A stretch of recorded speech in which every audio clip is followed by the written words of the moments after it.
Hello, Julie. It's nice to meet you. Hi. Thank you for coming to the Career Center. I'm Brandi, and I'm going to be helping you today. So Okay. what brings you into the Career Center? Well, I'm thinking about coming back to school, but I'm not sure for what.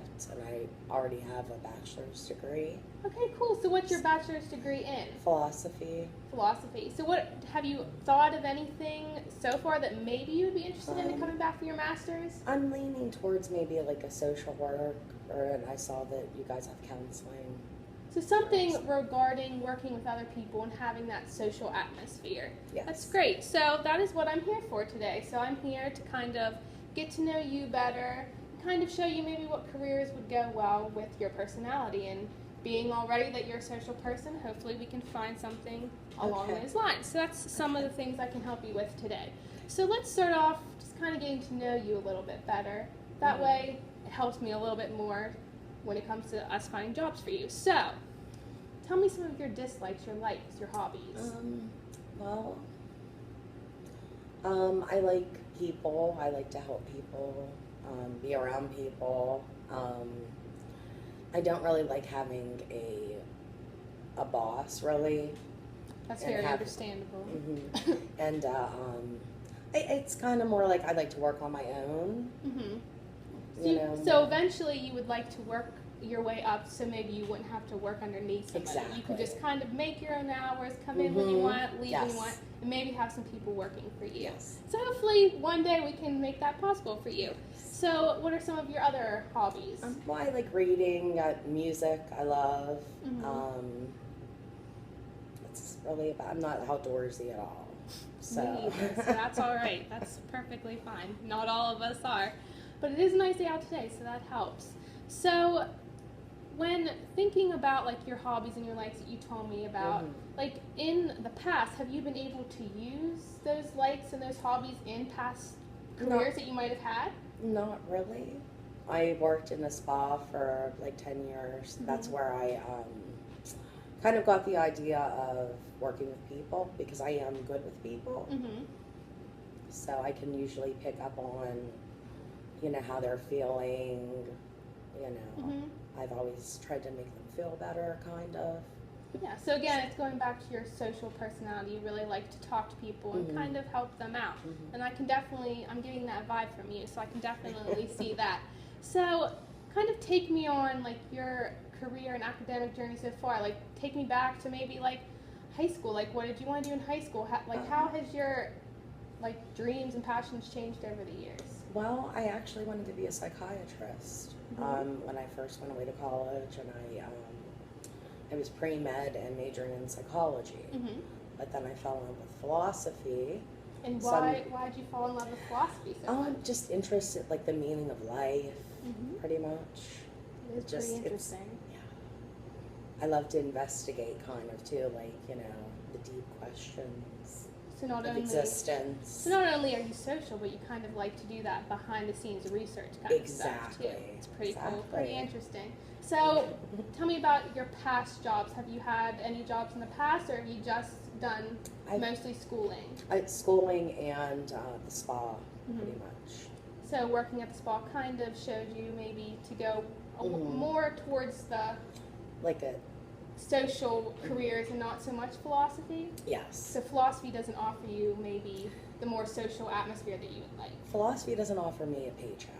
That's what it comes down to. And that is very important. Not the most important thing, but it definitely helps us, especially in today's world. Everything is definitely getting more expensive. So that's definitely one thing that we can look for when we're looking at these jobs. Okay. So what we're really going to focus on with you is finding these jobs for you and find the jobs that fit your personality. Okay. So we're going to have you take some assessments just on yourself, and they're not to stress you out or get you worried. It's just to get to know you, your personality. It's going to ask you just questions, and there's no right or wrong answer. It's just finding out a little bit about you and trying to match your personalities with careers.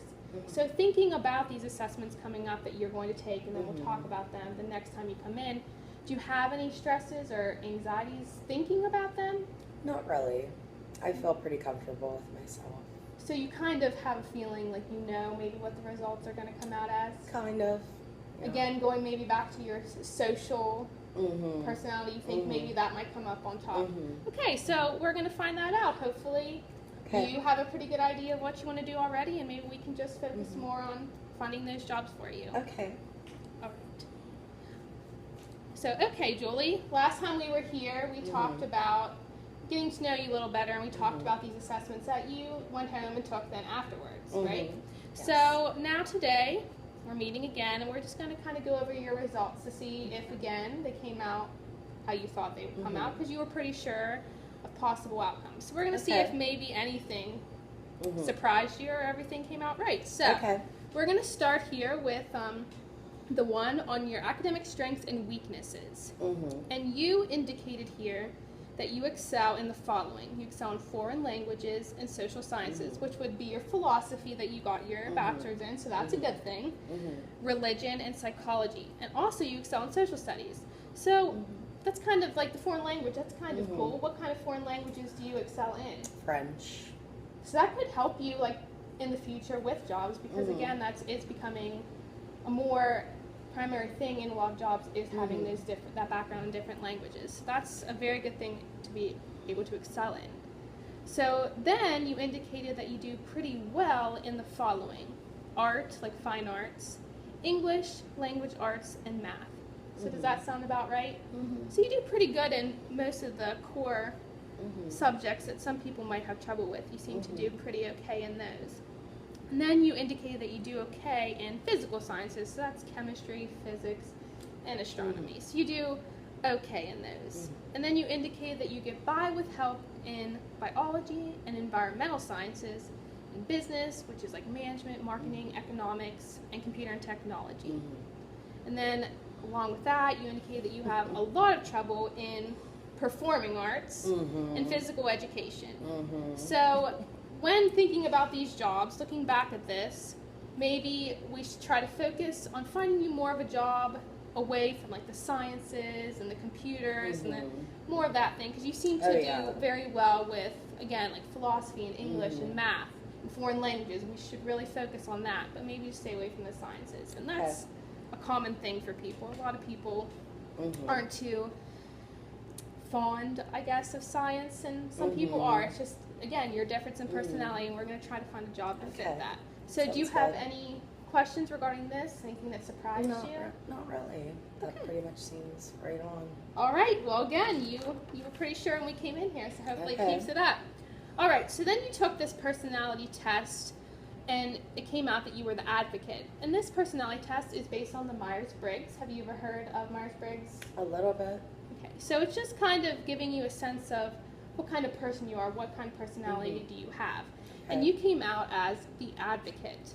So let's just read a little bit into what the advocate is and see if that is who you are. So this personality type is very rare, making up less than 1% of the population, but they nonetheless leave their mark on the world. So right off the bat, you're one of a kind. That sounds cool. Yeah, it's not too bad to be one of a kind and rare. It's kind of a cool little thing.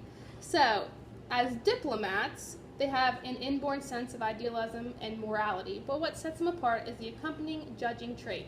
So again, the advocate is a part of the bigger diplomat part, but you're more the advocate, so you're more rare than just the diplomat.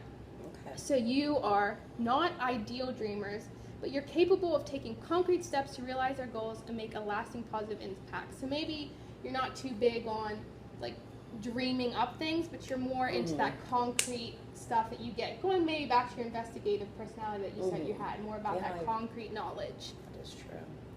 So along with that, you tend to see helping others as their purpose in life. So that's going back to what you said in the spa and helping others and talking about them. So while people with this personality type can be found exchanging rescue efforts than doing charity work, the real passion is to get to the heart of the issue so that people need not be rescued at all. So does that sound like you? Yeah, definitely. Does that go back to your social personality that we were talking about earlier? So you have the help me, help you attitude, which again, definitely goes back to that. So you share a very unique combination of traits. You're very soft-spoken. They have very strong opinions. So even though you might be soft-spoken, you have very strong opinions. That I do. And, for sure. and that is a very good thing as well. It helps you to get things done. It helps people to see how you feel and your opinions on the matter. So that's a very good personality trait to have. You are very decisive and strong-willed, and you rarely use that energy for personal gain. So you're always after helping others. Most of the time, I would say there is a selfish part of me too. Yeah, and every now and then we all have to be a little bit selfish to help ourselves. Because if you help yourself, you're ultimately helping others. But at least you said still, like, you're into helping others.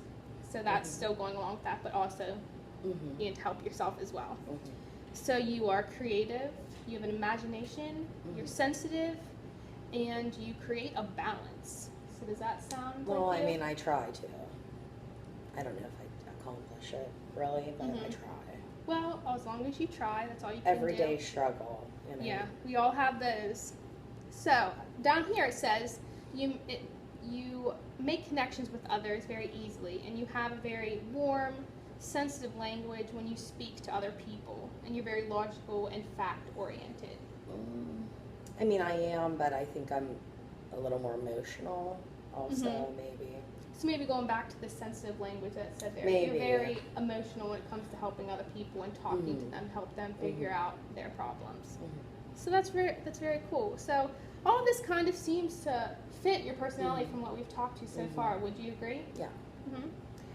Okay, so now some of the other ones that you have taken for us. The one is a profile summary. And looking down here, we kind of see like the different parts or different personalities that you could possibly have. So we have social, investigative, conventional, artistic, enterprising, and realistic. And this summary really takes us to Holland's personality environment fit theory. Have you heard of that or heard anything about that? A little bit. So pretty much what it's saying is we need to find an environment, a work environment, to that our personality is really going to show through, and our personality is really going to be able to help the people in that position. So it's just about finding that fit with the personality and the environment. So that's what it is. Okay. So these are just the different components of that. So right off the bat, as we look here, you're number one with 87.5% was social. Okay. And that goes back to when we were talking earlier about how you thought you were a social person and talking with people in the spa and all of that, talking and helping other people. So does that surprise you at all? Not really. I mean, So you maybe a little bit. I little wouldn't think that would be number one, but you know. So it kind of surprised you, but maybe But not it so kind much. yeah. So let's just read a little bit about social people. They are known as the helpers. So you would be in a position like a counselor or a teacher or something where you're working with other people and trying to better them. So in the social category, again, you prefer to work with others. You tend to be highly verbal and you express yourself well. You get along well in groups. You typically prefer the team approach to problem solving, so you like more to work with other people. Not really, though. So maybe that's why that surprised you a little bit. Yeah, I think so, because I like to, well, I mean, I guess I can work well in groups, but I do like to do things more myself. So you But that work might well be in another, yeah, I can. but maybe you don't prefer It's that. So let's see if any of these other parts stick out to you. Okay. So people in this social category often describe themselves as cooperative, friendly, and understanding, and they generally enjoy teaching and caring for others. And I get that sense from you. I definitely can tell from what we've talked about before and just sitting here and getting to know you that you definitely are a very friendly person and you like to help other people better themselves. So I definitely think that is a good one for you. So then the next one that we had up here was investigative, which also kind of goes back to what you were telling me. So does that surprise you that was at number 2? I would think that would be the first one. So you think maybe social and investigative should have been switched? Maybe. I mean, I don't know. I just like let everything go, answered the questions, and So that's how it came out with to no be. kind of really thinking about it. Yeah. It's like, So again, it kind of surprised you a little bit, but that's good because we're finding out some things that you didn't know about yourself either. So investigative thinkers, which you said earlier that you were an investigative person as well. So they have a strong desire to understand cause and effect and solve puzzles and problems, which you definitely said that you enjoyed having that concrete knowledge and having those problems to solve. So that definitely, I can see that. You often work in jobs that are scientific in nature, and your work often involves the analysis of data, using formulas, graphs, numbers, and they typically prefer to work independently. Well, see, that's, yeah. So maybe that's where that investigative part of you comes from, because you would rather work independently than maybe with other people. So then the other categories that weren't so high on your list, but were still there, your next one was conventional. And they were just very orderly people. They like systematic work. So they would be like secretaries, anyone who kind of just deals with like files and filing things and putting things away and being very ordered. So does that sound kind of like you? So maybe that makes sense. That was number 3. And then we have the artistic, which are the creators, which when we talked about your personality test earlier, like you said the artistic wasn't really your highest quality. So maybe this fits pretty well in here then. So again, artistic people are very expressive. The activities like poetry, writing, photography. And then the other one, your last two, are the enterprising and realistic. So enterprising, they enjoy like selling and promoting. So they enjoy like influencing other people to do things for them. Yeah. So that doesn't sound like you. And then you have the realistic. So they like to work with like more tangible things. They like to work with like machines and yeah. See, I'm not definitely. Yeah. Not that. And the good thing about this is based on Holland again. Like looking at this, your categories that you have are they're very consistent. You have a lot of consistency, which he talks is very important. It's important to have that consistency. That way it's more easier for us to differentiate jobs for you. Because if you would like maybe social and then realistic was right underneath social, those are like on opposite sides of the spectrum. So it might be a little bit harder for us to really narrow in on that focus. Okay, that makes sense. So here, looking at this, you definitely have a very good, it's very consistent and it has like not very much differentiation. So we're good with that. That makes sense. So any questions regarding that? No. Okay, so the next one you took was, let's get to that, was your personality profile. And it talked about your personality type. So what it says about your personality type is a key factor in your approach is to work and life is your positive concern about people. So again, you're caring about other people and you want to help them benefit. And that goes back to like your other personality test you took. So that sounds like you're okay with that. So you like to work on projects where you can associate with other people in a cooperative way. So again, maybe that's kind of going away from what you want, but it's still helping you better somebody else. You recognize and appreciate the potential in everyone and want to help them reach their full potential. Yeah, pretty much that definitely is. So does that go back kind of to your days in the spa? Is that what? Yes. So that's coming through now. See, that job that maybe you weren't too fond of then really helped you come to these personality parts now. So your approach to work and life is very flexible, you're very spontaneous, and you like to keep your options open. Nothing wrong with that. It's always good to have a lot of options. That's definitely true. You find it easy to adapt to changing situations. Some situations, yes. Some are definitely easier than others. But that is also a very good trait to have because, I mean, we all know that life is throwing us curveballs every day and completely changing. So to be able to adapt to that, it's very good. You like to tackle projects where you can come up with new ideas and ways of doing things. Yes. So that goes back to kind of your investigative personality type, trying to find those concrete answers. Yeah, totally. You prefer to work on projects that explore new ideas about human understanding and the well-being and health of others. Oh, totally. So that's, again, going back to that, people reaching their full potential. So when you're choosing a career here, it helps us, like, when you're choosing a career based on your personality type. People with this personality type are attracted to occupations where you can help people learn new skills, improve their well-being and their physical health. And then it gives us some examples, actually. So again, it kind of gets back to when we were talking about your social personality, counseling, teaching, psychology, arts and literature. So some of those came up when we were talking about your number one personality trait was social.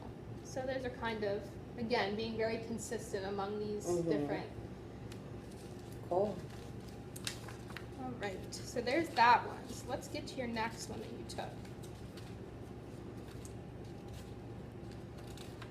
Okay, here it is. So the next one you took was your leisure interests. So these are just kind of, like leisure activities, what you like to do for fun, maybe your hobbies that you talked about earlier in our last session. So again, it's kind of going with Holland's theme here with the social, and it kind of gives us some different categories: educational and organizing and leading and artistic and practical. Okay. It kind of goes along with the same things as Holland talks about. I think they just kind of changed the language a little bit. Okay. So again, your number one leisure interest profile summary here was also social. Okay. So again, we have that consistency there. It's not as high this time. We only have about 70.83, but it's still your number one. So does that still surprise you a little bit? I think I'm understanding more why that would be number one. Yeah, as we've been going through these other ones and kind of reading more about. Making more sense. Yeah, that's good. So again, social, they're the helpers. They're very social oriented. They enjoy helping and advising other people. They tend to be concerned about other people's welfare. So kind of going back to the other one that we talked about with the social, it's kind of telling us the same thing. You're very friendly, you're generous, you're patient, you're very understanding. Most of the time. Again, some days are easier than others. Some days are easier than others. So then your next highest one was educational. And that's kind of, I think, trying to match up with the investigative that we took last time because it's calling you the thinkers. So it's kind of going back to the investigative. So does that surprise you that sounds you again? No, not at all. Because we're starting. I figured that would be up there somewhere. Yeah, because we're starting to learn a little bit more about value together. So again, people with educational oriented like to be involved in activities that have to do with ideas and thinking. They like to observe, learn, investigate. So there we have that investigative personality coming through. So you're very independent, reserved, complex, intellectual. So that sounds like you. So again, we have that consistency with the other one that we took earlier. And then the other ones we have here, we have the organizing. So you are very organized oriented and you like to be involved in activities that follow set procedures and routines. To a degree, yeah. Yeah, I do. That's a good thing because that makes you know where everything is, you get things done easier. Exactly. So that's good. And then we have the leading, and that's kind of going back to the other one. That surprised me. That was so high up there? Yeah. Why did that surprise you? Because I'm not really extroverted or, You don't like to be maybe the center of attention or the leader. No. Yeah. Sometimes that puts a lot of pressure on a person to be the one person that everyone is focusing on, everyone is trusting. Yeah. And some people don't, and some people flourish in that kind of setting. True. So that's not anything on you. It's definitely not bad that you don't like to lead. You just need to try to find a job that maybe you're not coming from underneath or something. Yeah. You know what I mean? So, again, the leaders, they're the persuaders. They like to influence others, and they tend to enjoy persuading others to see their point of view. Well, no, I'm like that, I guess, a little bit. Yeah. So again, maybe it's making more sense why that's number 4. But I guess you so. don't, again, you said that you're not really extroverted. So we can kind of see it, but maybe it's still a little bit surprising, which is fine. Yeah, when I'm arguing a point, definitely extroverted. Nothing wrong with that. Okay, and then the last two, again, we have the artistic and we have the practical. Okay. So that was your leisure interests. Okay. So let's get to your next one then.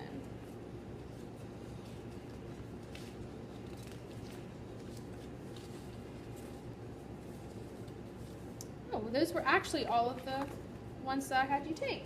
So these are just kind of occupations then that match your values. Because this is okay. This is one that you talk about your values, and so you said that you were interested in helping society. So you do something to contribute to the betterment of the world, doing something for the greater good. So that definitely sounds like you again, going back to helping other people better themselves.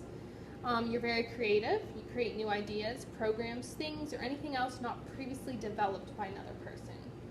So that might kind of go back to the investigative personality trait because you are able to create those things and develop things and kind of have that investigative personality. So can you kind of see that? I think, with ideas for sure. Yeah, because I think you were kind of a little concerned with the whole creativity thing. Yeah, I'm not like a painter or Yeah, I'm but then not, when we you know, read artistic, when we really. read a little bit more in depth to it, you seem to be okay.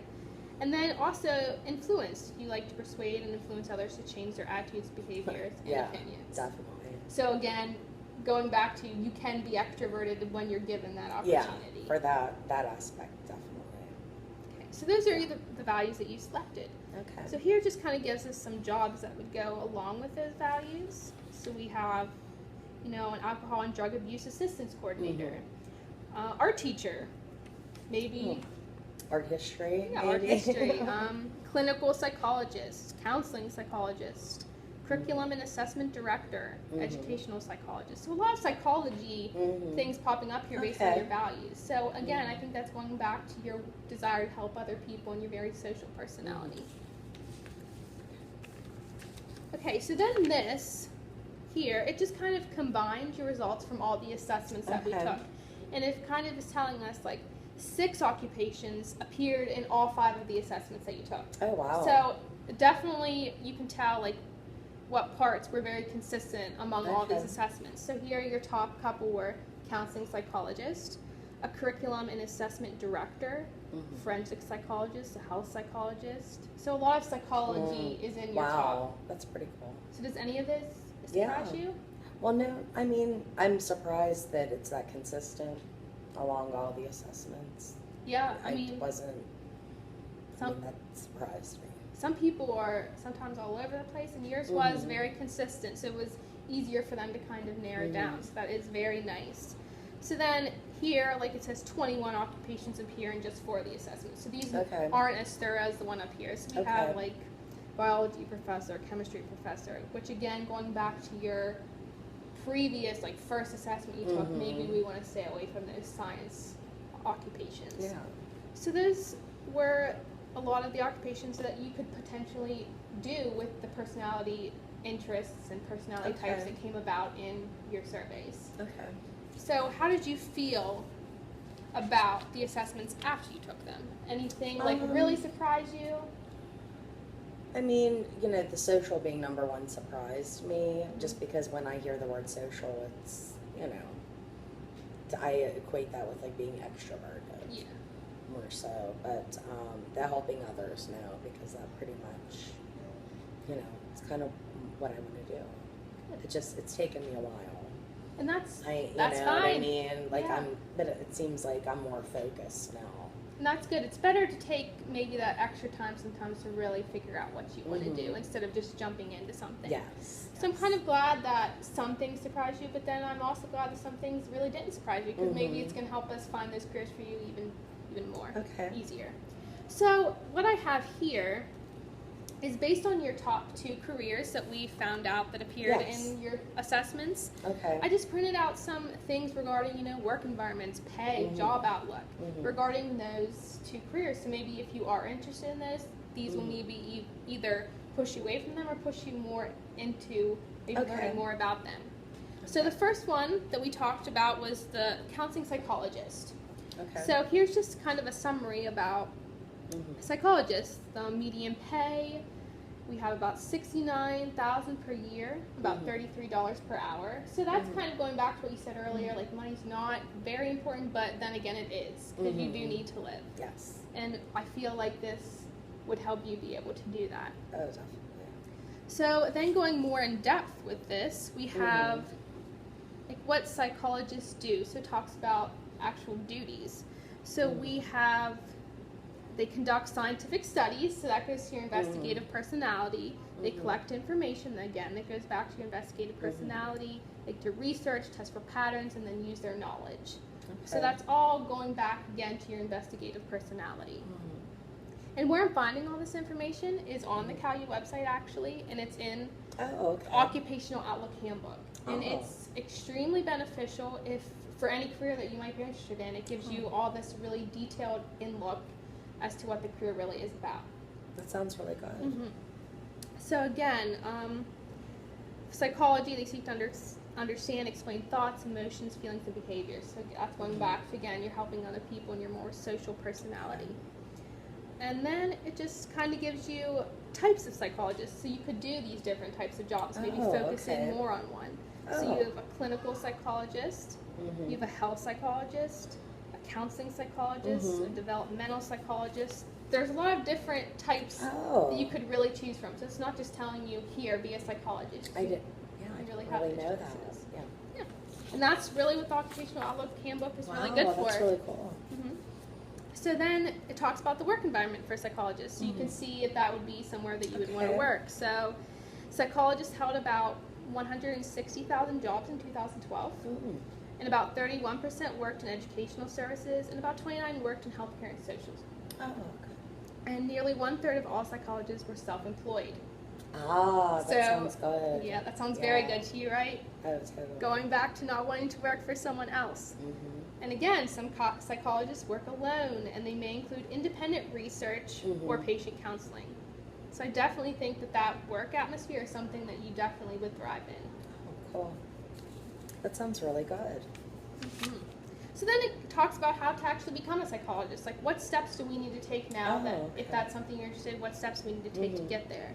So it talks about education. So most clinical and counseling research psychologists usually need a doctorate degree. So they can complete a PhD in psychology or a doctorate of psychology. But it also then goes to say that you don't necessarily need a PhD. It helps maybe to get more jobs, but you don't necessarily. Having a master's for some places is often good enough. Then it talks about, you need license, certifications, and registrations. So it gives you all the information about, this is the kind of education, this is what now, when you get that education, these are the kind of tests you need to take in order to get those licenses. So any questions based on that? No. So here, it's a good resource. Yeah, the Occupational Outlook Handbook is a very excellent resource. And you can do this for any jobs that may come up in the future that you might be interested in. That's really cool. Yeah. So then again, it goes into, the pay. Like the median annual wage for psychologists was again like around $69,000. So that's definitely enough to live off of, I think, and survive pretty well. Try to survive. Yeah. So that kind of maybe makes you feel a little better. And again, it says psychologists in a private practice often set their own hours, and many work part-time as independent consultants. That sounds good because that's what I'm a mother, and I need flexibility. Yeah, so definitely. For my son, so. Definitely having those own hours, not really having to work for someone else, might definitely be what you need. And again, the pay is pretty decent for having those opportunities. Not bad. And then it talks about, the job outlook, like how are you going to be able to get a job? Exactly. That's the important question, right? So if you're spending all this time in school and maybe going back and getting your PhD, you definitely want to be able to get a job, right? Oh, of course. So it talks about job outlook. Overall employment of psychologists is projected to grow from 12% in 2012 to 2022. So it's going to grow about 12%. So that's a pretty decent amount. Is that good? Sounds good. Because it says it's about as fast as the average for all occupations. Oh, good. So there's very good chances for you to get a as long as I can get a job when I'm done, that's the important thing. Exactly. And here it says, the demand for clinical and counseling psychologists will increase as people continue to turn to psychologists to help or solve or manage their problems. Oh, wow. Which we see that pretty much every day. We all need sometimes that extra help and that extra boost of confidence in ourselves. So definitely the job outlook for psychologists is definitely looking pretty good. Cool. So looking at all that more detailed information, does that help you? Yeah, totally. Feel a little bit better about that job? Yes. Maybe something you would be interested in? Good. So let's just look over then another one, your second highest.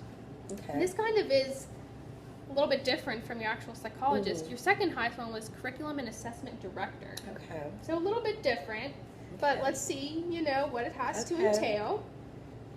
So it talks about. I was going to say, I don't really know what that is. Let's look. What instructional coordinators do. Okay. So they develop and coordinate implementation of curriculum. They plan and organize and conduct teacher training conferences. They observe and evaluate teachers. They assess and discuss implementation of education and standards.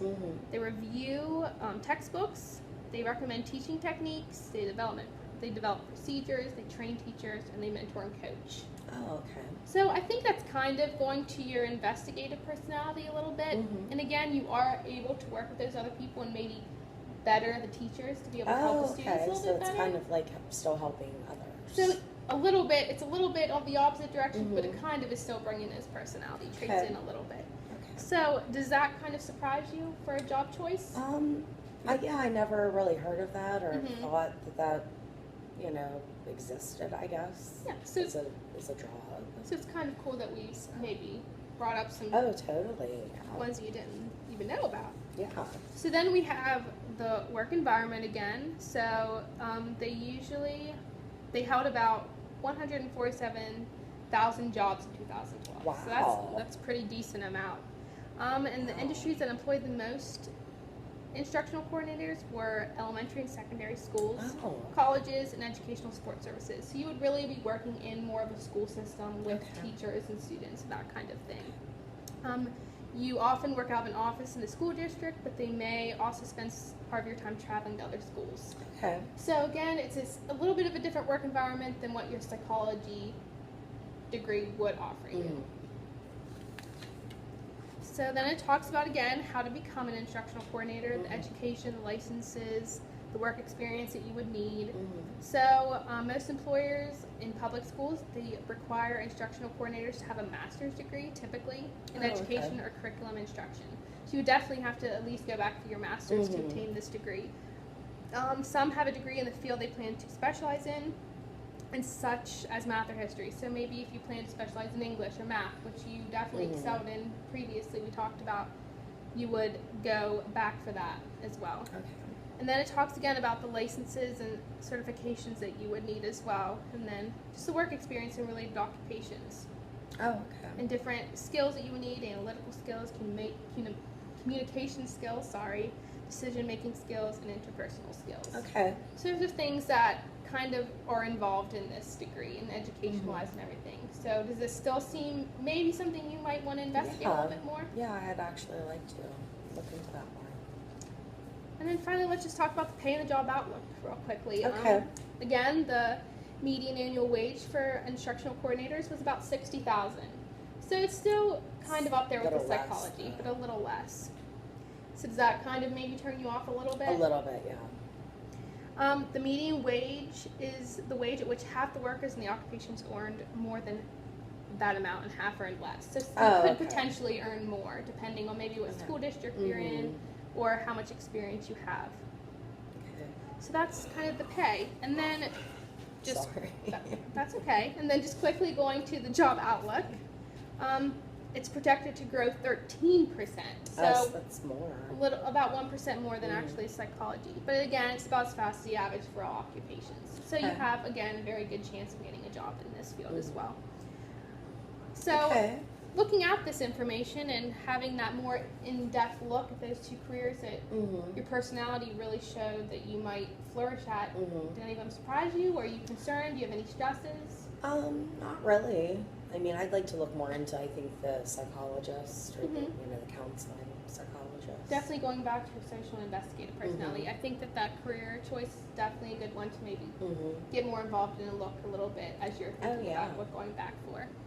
All right. So if you don't have any more questions, it was great to see you. Great to get to know you. Thank you. And if you have any more questions, feel free to come back to the counseling center. Okay. Thank you. Thanks very much.